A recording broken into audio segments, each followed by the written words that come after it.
신명기 21장 15절 말씀부터 17절까지 보겠습니다. 신명기 21장 15절입니다. 어떤 사람이 두 아내를 두었는데 하나는 사랑을 받고 하나는 미움을 받다가 그 사랑을 받는 자와 믿음을 받는 자가 둘 다 아들을 낳았다 하자. 그 미움을 받는 자의 소생이 장자여든 자기의 소유를 그 아들들에게 기업으로 나누는 날에 그 사랑을 받는 자의 아들로 장자를 삼아 참 장자 곧 미움을 받는 자의 아들보다 앞세우지 말고 반드시 그 미움을 받는 자의 아들을 장자로 인정하여 자기 소유에서 그에게는 두 몫을 줄 것이니 그는 자기의 기력의 시작이라 장자의 권리가 그에게 있음이니라.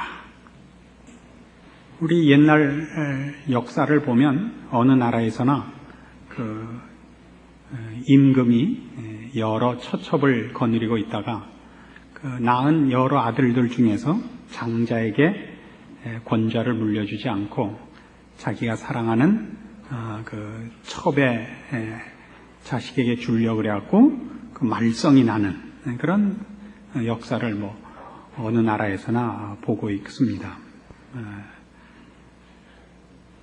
성경에서 이런 문제를 다루고 있는 이유는 무엇이냐 하는 것이죠. 하나님의 법을 사람의 감정이나 변덕으로 굳게 하지 마라 이겁니다. 실제로는 우리가 인생을 살다 보면 이 법이나 규칙으로 정해진 것을 지키는 것이 그때 형편에 맞지 않는 수가 있습니다.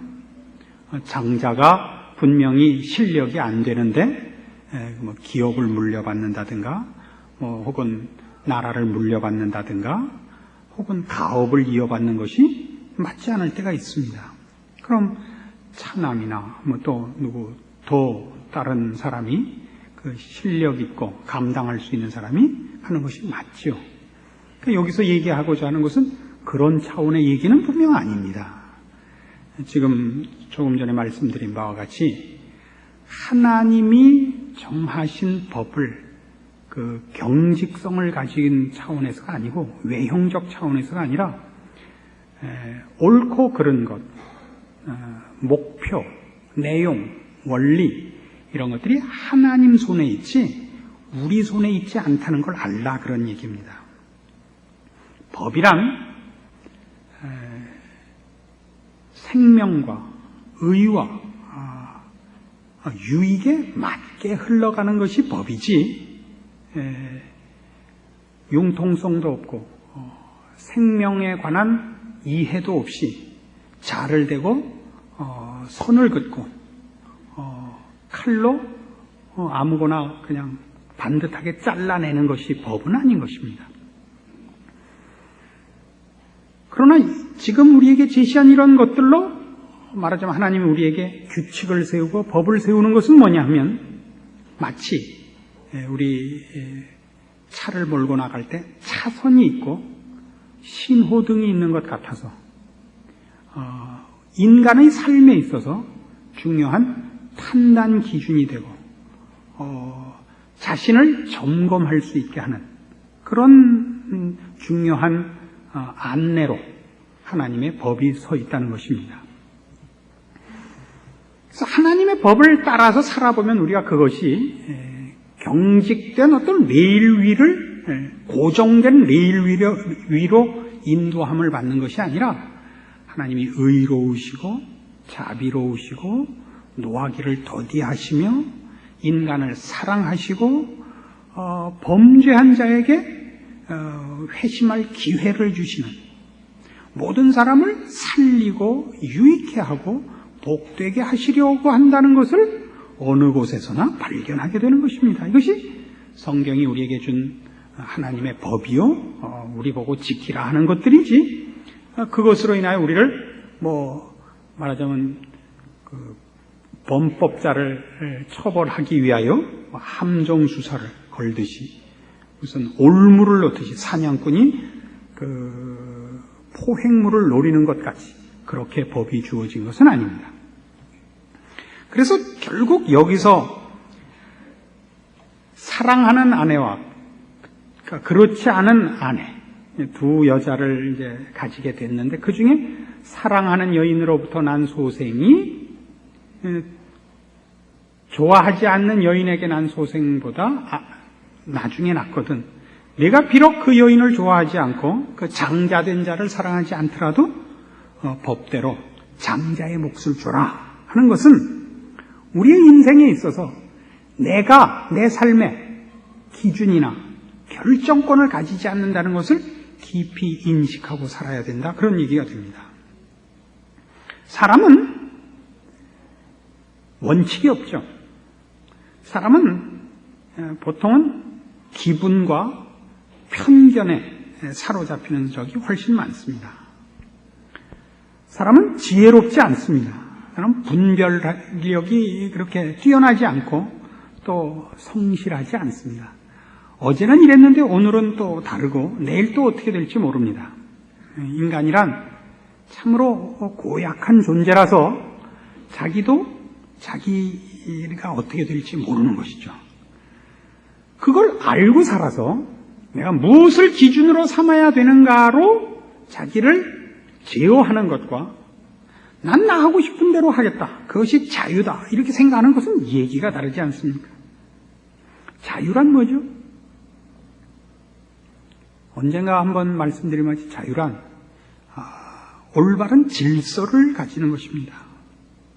그 질서에 자기를 복종시킬 수 있는 실력을 자유라고 합니다. 무질서, 무지, 혼돈, 방종으로 끌어가는 그런 억압으로부터 자신을 지켜내는 실력, 자신을 질서 속에 붙들어 맬 줄 아는 책임, 이것을 자유라고 하죠. 그럼 언제나 우리는 내면으로부터 이런 질서의 근본이신, 그 원인이시고 생산자시고 그 질서로 인하여 우리를 복되게 하시는 하나님을 반역하며 싫어하며 반대하는 우리의 죄성의 유혹을 받는 것입니다. 그래서 우리는 늘 우리의 인생에 스스로가 주인이 되거나 기준이 되지 않으려고 애를 써야 되고 그런 차원에서 매일 성경을 보라 그러는 것입니다. 왜 성경을 봐야 되느냐? 그날 내가 감동할 말씀, 그날 해야 할 어떤 무슨 구체적인 신적 계시를 받는 것 이전에 내 기분과 내 편견에서부터 벗어나서 신호를 받는 것입니다. 차선을 보는 것이죠. 하나님의 뜻, 하나님의 일하시는 방법, 하나님의 성품, 기뻐하심에 나를 조율하는 것입니다. 그것이 성경을 보라는 이유입니다. 그것이 기도하라는 이유입니다. 우리는 잘못하면 기도를 해서 자기 기분에 사로잡혀서 나오기 쉽죠. 자기 편견과 자기 주장과 자기 집중에 더 취해서 나온단 말이죠. 그래서 기도 많이 한 사람이 무서울 때가 있어요. 완전히 초점이 없어져서 나오거든요. 기도하기 전에는 이게 내 생각이었는데 기도하고 나서는 그게 하나님의 생각이라고 돌아버려갖고 나오니까 얘기가 안 통하는 수가 있단 말이에요. 하나님을 만나고 온 것이 아니라 내 고집에 신적 결제를 받아갖고 나온단 말이죠. 그래서 신앙은 열심히 있는데 사람은 돌아버린 사람이 한국교회는 많았더래요. 지금은 모르겠지만. 그래서 우리는 우리의 일상생활 속에서 이런 부분들, 그러니까 하나님께서 우리에게 어떤 기준을 세운 것들을 알아야 됩니다. 책임으로 준 것들, 뭐 있습니까? 우리의 선택의 기회가 주어지지 않고 요구된 책임, 뭐 있습니까? 부모입니다. 자식이 그렇습니다. 선택하지 않습니다. 부모, 자식, 시대, 나라, 이웃, 이런 것들은 다 우리가 선택하지 않습니다. 여러분, 지금 우리 어려운 시절에 살면서 이런 때 가장 약 오르는 게 뭡니까? 우리가 한국 사람이 아니고 지금 미국 사람이었으면 얼마나 좋을 뻔했습니까? 그런 생각 얼마든지 할 수 있죠. 이건 우리가 선택하는 것이 아닙니다. 우리에게 우리의 신분, 그러니까 우리의 환경, 조건은 이미 하나님께서 그 배역과 몫으로 하나님이 정하여 그 배역이 져야 하는 짐들이 책임으로 떨어지고 있는 것입니다. 그러니까 지금 우리는 어떤 짐을 지는 겁니까? 베푸는 자리는 아니고 우리는 지금 절제하고 근신하고 더 많이 애써야 되는 그런 조건 속에 말하자면 부름을 받은 셈입니다. 그럼 뭘 하면 돼요? 모든 문제는 이겁니다. 맡은 자에게 구할 것은 충성이니랍니다. 여러분에게 주어진 책임을 기분에 따라서 진다 안 진다, 환영한다 배척한다 라는 선택의 여지가 없이 여러분이 선택의 여지 없이 져야 되는 짐들이 있다는 걸 알란 말이죠. 그럼 실감이 좀 안 나 하니까 조금 이 본문 내용에 제시된 것과 비슷하게 한번 우리가 이해를 해봅시다. 그 대지라는 펄벅 여사의 작품을 보면 그 주인공 왕릉이 아주 가난한 집에서 이제 커 나가는 거 아닙니까? 그때 그 부인을 얻죠. 부인이 열심히 일을 해서 그 집이 유지가 되고 나중에 말하자면 기근이 들어서 피난 갔던 곳에서 우연히 보석을 발견해서 이제 부자가 되지 않습니까? 근데 부자가 돼서 보니까 어느 날 부인 손이 너무 크다는 걸 발견하는 것입니다. 그 손으로 일을 해서 밭을 갈아서 먹고 살 땐 그 손이 그렇게 복스럽더니 돈이 생기니까 그 손이 미운 거예요. 그래서 첩을 얻죠. 그 첩손은 개구리 손만한 거죠. 일할 손이 아니라 이쁜 손이 되는 거죠. 그러니까 정신이 나가면 어떻게 되냐 하면 20년, 30년 차이가 나는데도 이쁨은 획 돌아가지고 운명적인 사랑이었네, 무슨 영혼의 스파크가 이딴 소리들을 한단 말이죠. 대충 그게 꼭 어느 횟수라고 정할 수는 없습니다만 한 세대를 20년쯤 보는 겁니다. 그러니까 20년 정도의 나이 차이가 나면 그건 부모 세대와 자식 세대가 되는 겁니다. 천하 없이 이뻐도 자식으로 봐야지 20년씩 차이 나는데 운명의 만남이었기 때문에 이건요 아니라는 얘기예요. 알아들으세요? 그건 아니라고요. 그건 내 장자가 마음에 안 드는 여인의 소생일지라도 장자권을 줘라와 똑같은 이건 아닙니다. 얘는 내 딸이지 아내가 될 수 없습니다. 이 얘기예요. 이런 게 이제 좀 실감이 가죠. 이제 여기서부터 해야죠. 뭐죠? 실감이 가죠. 그게 전부란 말이에요. 지금 우린 뭐예요? 우리는 미국에서 태어나지 않았고 달러 가진 나라가 아니에요. 우린 빨리 우리도 부강해서 미국을 이기고 전 세계로도 우등 국가가 됩시다. 그걸 말로만 떠들었던 게 그 빙신 아니에요. 할 줄은 모르고 빚만 진 거 아니에요. 그럼 지금 해야 될 거 어느 때 되기 위해서 지금 책임을 져야 될 거 아니에요. 그럼 지금 지금은 두터운 손, 그죠? 성실하고 근면하고 난 어려운 얘기는 몰라요. 이게 우리들의 책임이라고요. 누군 눈 내리는 언덕을 쳐다보면서 좋은 옷 입고 그레고리 팩하고 앉아서 커피 마실 줄 몰라요? 누군 할 줄 몰라요? 누구는 영어 못해요? Another cup of coffee, please. 이게 누군 못해요? 그거 아니라면 그건 너 하라고요. 그걸 어디서 꼬셔요? 텔레비에서 계속 꼬시는 거 아니에요? 이 왼수들이 나와서.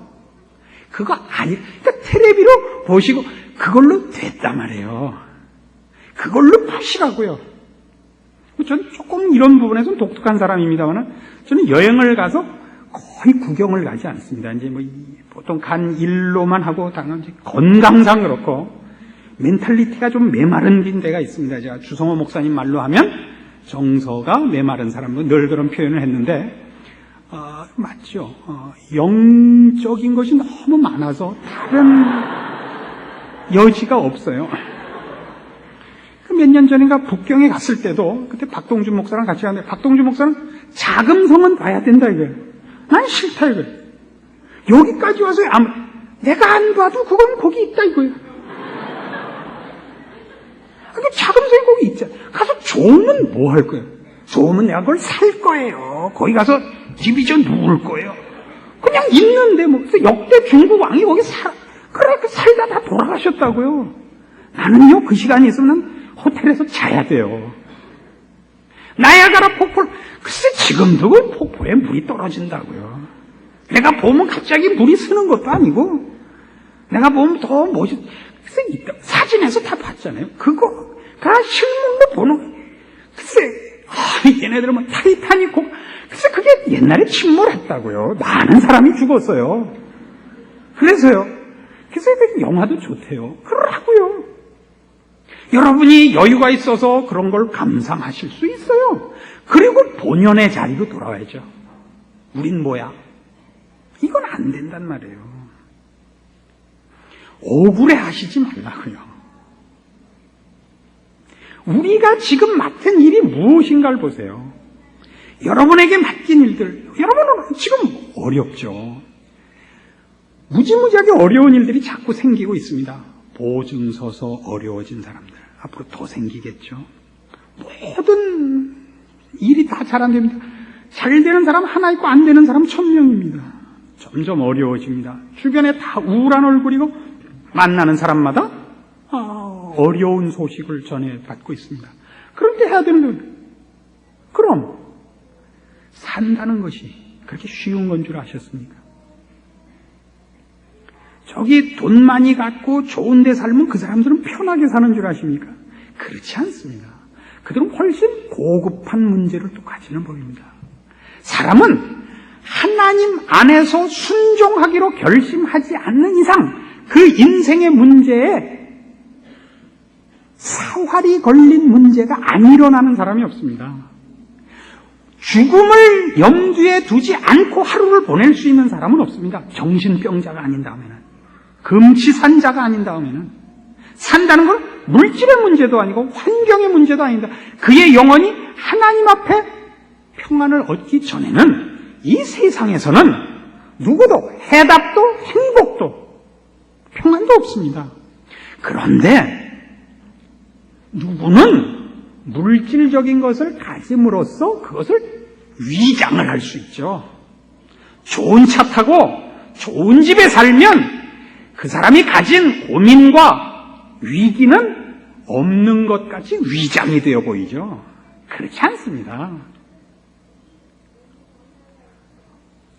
싼 집에 살고 매일매일 먹고 살기가 바쁘면 위기가 눈에 보이고 돈으로 쳐바르면 그 위기가 속에 감추어져 있어 보이는 것은 사람의 눈들이 속을 볼 줄 모르는 탓이지 실상이 그런 건 아니지 않습니까?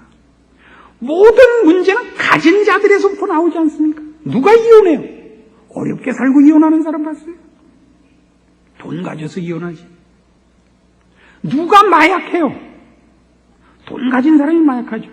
누가 정신병에 걸려요? 여유 있는 사람이 걸리죠. 전쟁이 나면 정신병자가 없어진다는 거예요. 마약 환자가 없어지고요. 하나님께서 우리에게 어떤 인생, 어떤 환경, 어떤 조건을 주든지 그것이 우리에게 최선이라는 걸 믿으십니까? 그럼 거기서 우리가 해야 할 일이 무엇인가를 찾아야죠. 성경에 의하면 하나님께서 이스라엘 백성을 치시고 벌을 줄 때 이스라엘 백성이 해야 되는 게 뭔지 아십니까? 물론 회개해야 됩니다. 물론 회개해야 됩니다. 회개하면 싹 하루아침에 바뀌어지는 겁니다. 우리 모든 한국교회 교우들이 모여서 회개하고 우리가 잘못했습니다. 잘해서 내일 그냥 당장 달러가 10대 1이 됐어요. 1불에 10원이야. 그 다음에 1불에 1원이 되더니 1불에 달러를 거저줘도 안 가도 이렇게 돼요? 아니라고요. 이스라엘 백성이 뭐라냐?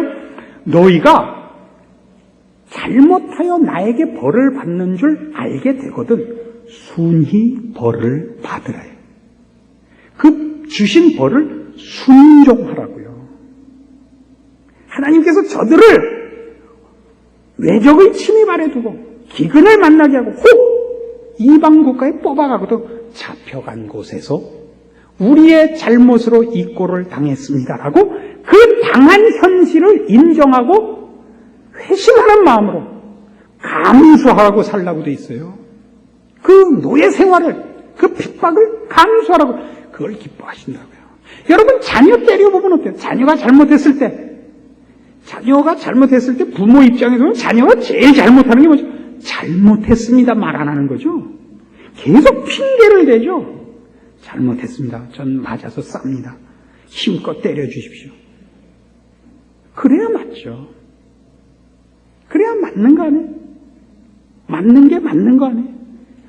되게 복잡한데.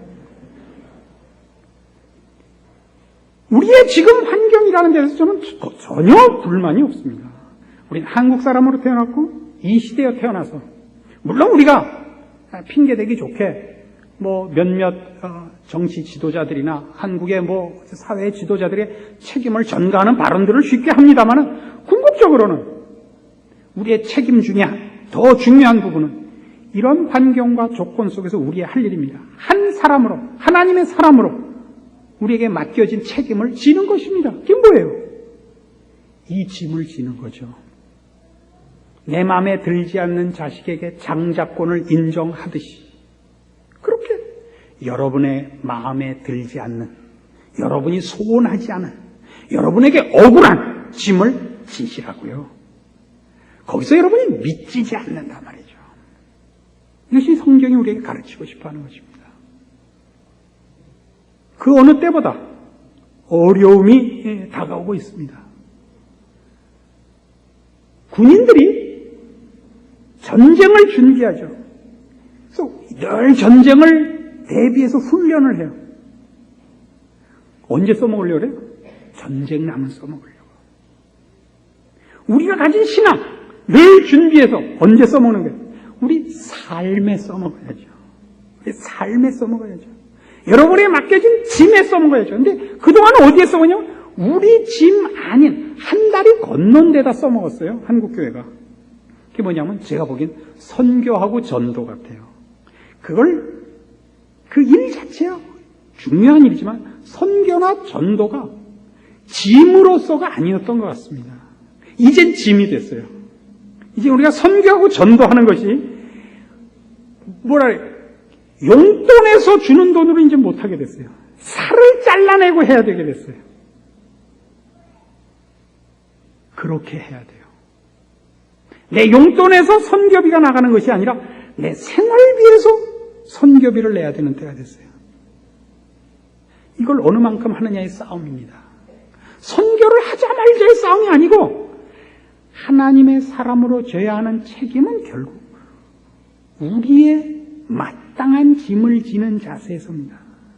짐지지 않아도 되는 용돈 플레이가 아니라 생활비에서 우리의 살점을 잘라내는 싸움으로서의 신앙 책임이라는 것을 인정하는 것, 그것이 하나님께서 요구하시는 것이라는 걸 안다면 우리가 지금 해야 하는 일은 억울합니다. 환경과 조건을 호전시켜 주십시오. 해결해 주십시오가 아니라 이 짐을 어떻게 지느냐만 하나님 앞에 남아있는 것입니다. 그렇죠? 그 짐을 지셔야 됩니다. 그렇다고 밤낮 죽상을 하고 있으라는 거 아닙니다. 거기도 하나님이 기쁨과 기적과 행복을 주신다는 걸 발견하실 것입니다. 그리고 성실히 사는 것보다 더 큰 복은 없습니다.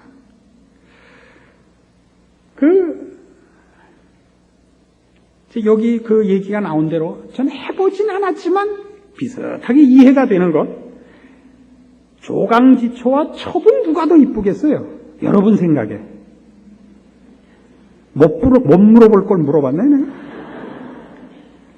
그래서 요 얼마 전에 지난주에 끝난 SBS 일일 드라마에 지평선 너머인가? 뭐 그런 프로가 있었어요. 저희 집사람이 그 참 내용이 좋다 그래서 헐 수 없이 몇 번 본 게 있는데, 박근영 씨가 지방의 그 대지주 아들인데 첩하고 사는 거예요. 그 원래 본 부인은 따로 집을 갖고 나가서 혼자 살아요. 근데 첩이 여우같이 생겼어요. 이제 원래 아내는 곰같이 생겼고, 그중에 생활인이고 이쪽은 뭐예요? 관상용 화초예요. 그렇죠? 그건 우리가 한 인간의 그 분별이랄까, 고급한 시각을 가지고 보자면 한 사람을 볼 때도 사람의 가치를 책임과 성실과 품격으로 봐야지, 모양새로만 본다는 것 자체로 이미 첩 때리고 사는 거는 낙제인 거예요. 남녀라는 것이 부부로 만나서 결혼할 때야 예쁜 게 최고죠. 그러니까 이 공개적으로 내가 하나 말씀드릴 게 있는데, 우리 아들이 연애를 하면 늘 딱지를 맞아요. 지 엄마 말로는 아버지를 닮아서 그렇다. 속을 봐야죠. 실력 있는 사나이라는 걸 알아야죠. 그러다 부부가 살아오면, 보세요. 부부가 살아오면서 생활을, 인생이라는 짐을 지고 온 실력이 전 품격에 녹아나와야 돼요. 나이가 40이 넘고 50이 됐는데도 아직도 제비허리, 그러면 그 사람은 생활 안 한 거죠. 40이 넘었는데 아직도 48kg, 병자가 아닌 다음에는 그건 문제 있는 거예요. 그건 아니에요. 그건 절대 아니에요. 벌써 그쯤 되면요, 이렇게 절구통만 해줘야 돼. 살아야 되는데, 인생이라는 짐을 져야 되는데, 남편을 내조하고 자식을 키우고 양가를 돌아봐야 되는데, 언제 다이어트하고 자빠졌어요. 언제 힘을 내야 되는데 무슨 소리. 그동안 병원을 드나든 것이 기하며 속 썩인 시동생의 뭐이며, 안 그래요? 산다는 게 이렇게 만만해요? 지지고 볶고 싸우고 다시 만나고 6.25 사변에 세계대전이 몇 번씩 일어나는 게 사는 거예요. 그걸 그렇게 염지곤지 바르고 밤낮 아양 떨면서 어떻게 건너와요? 대동강을 무슨 미니스커트를 입고 건너와요? 그렇게 못 건너오는 거예요. 그걸 서로가 평가를 해줄 줄 알아야죠. 이 사람은 내 조강지초요. 이 사람은 내가 외면해서는 안 되는 내 믿음과 신뢰와 존경의 대상입니다. 그럼 남편이 아내에게 줘야죠. 이제쯤 되니까 식욕이 변해서 어디 가서 이상한, 이건 죽여야 돼요. 원래 이런 건 다 껍질을 벗겨서 광화문 네거리 효시를. 이게 성경이 하는 얘기란 말이에요. 정신들 차리고 살란 말이죠. 산다는 게 뭔가, 인간이라는 게 뭔가, 어디에 값이 있는가, 인간의 실력과 가격이 무엇으로 매겨지는가 부부간에 알아야죠. 그 전 인생에 걸쳐서 그 분별과 선택과 책임이 수반돼야 되는 겁니다. 여러분, 길 가다가 보석상 앞을 지나가면 그거 비싼 건지 좋은 건지 누가 몰라요? 그게 좋다 말이에요. 누구는 끼고, 그래서 끼라 말이에요. 당신은 그거 끼십시오. 나는 가서 콩나물 팔아야겠다. 이게 센 거예요. 누구 손가락은 뭘해서 그래, 강아지 뿔 하나 못 메고, 누구 손가락은 뭘 해서 다이아몬드 끼냐? 그런 말 할 필요 없다고요. 손가락에 다이아 꼈다고 그 손가락이 훌륭해지지 않는다고요. 오죽하면 그런 거 끼고 다니겠어요. 오죽 자신이 없으면. 주렁주렁 달고 다니는 게 무슨 자랑이에요. 뭐 할 게 없어 이렇게 줄줄 달고 다니세요. 생긴 거 갖고 뭘 부족해요? 눈깔 2개로 모자라요? 예? 코 하나로 모자라요? 왜 달고 다녀요? 쓸데없는 거죠.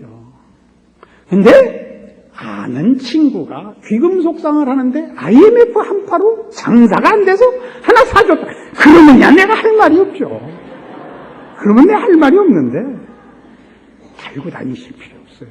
산다는 건 그런 싸움이 아니라고요. 언젠가 얘기하죠. 늘 얘기하죠. 나이가 들면 나이든 표를 내라니까요. 극해지시라고요. 원숙해지시라고요. 나 아직 안 늙었어. 그러고 염색하고 감고 다니시지 말라고요. 제가 스튜어디스인 줄 알아요. 뒤가 아직도 미치겠어요.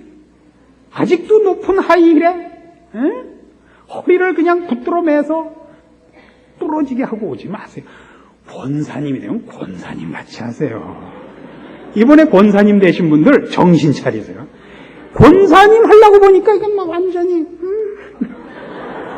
내가 다방 마담 같아도 얘기를 하는 내지같이 하고 나오는 데는 환장하겠는데 권사님이 그러구나. 그건 안 돼요. 권사님은 까만 머리도 하얗게 하고 나와야 될 판에 가발 쓰고 나오시면 어떡해요. 알아들으세요? 산다는 게 뭔지 그게 하나님의 법이라니까요. 사는 거는 다른 사람하고의 생존 경쟁에서 자존심을 만족시키는 싸움이 아닙니다. 난 너보다 능력 있다. 난 너보다 잘났다. 그래서 난 너보다 잘 산다. 이 싸움이 아니라니까요. 우리는 거의 중요한 것들은 선택을 안 한다니까요. 어느 나라에서 태어나는지, 어느 부모 밑에서 태어나는지, 어떤 자식을 두는지 우리가 선택 안 해요. 우리가 선택하는 건 오늘 저녁 예배 갈 때 빨간 옷 입을까 파란 옷 입을까 그거밖에 없어요. 버스 타고 갈까 전철 타고 갈까 이런 선택권밖에 없어요. 앞줄에 앉을까 뒷줄에 앉을까. 하나님이 중요한 짐들을 맡겨놓으셨습니다.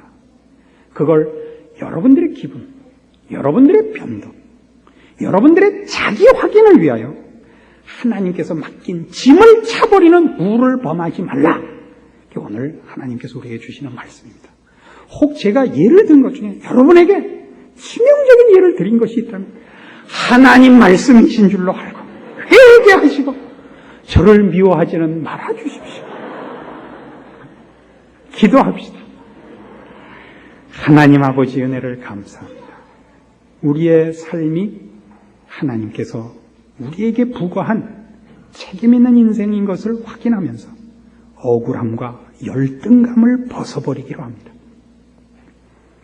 우리에게 맡긴 인생을 주님 앞에서 진지하게 반응하여 순종하며 감사하며 책임지기로 결심하여 주께서 요구하신 대로 맡은 자들에게 구할 것은 충성이라 하셨으니 우리에게 맡겨진 인생을 주의 사람답게 충성하여 하나님의 뜻을 이루되 하나님의 사람답게 우리가 변화할 것이요 우리를 통하여 하나님이 우리 이웃과 우리에게 맡겨진 사회와 시대를 변화시킬 것이요 하늘나라를 확장하며 우리가 믿는 하나님께 영광을 돌려야 할 것입니다. 이 고귀한 직분 기억하는 우리의 삶, 우리의 인생, 주의 자녀된 운명 되게 하여 주시옵소서. 예수님의 이름으로 기도합니다. 아멘.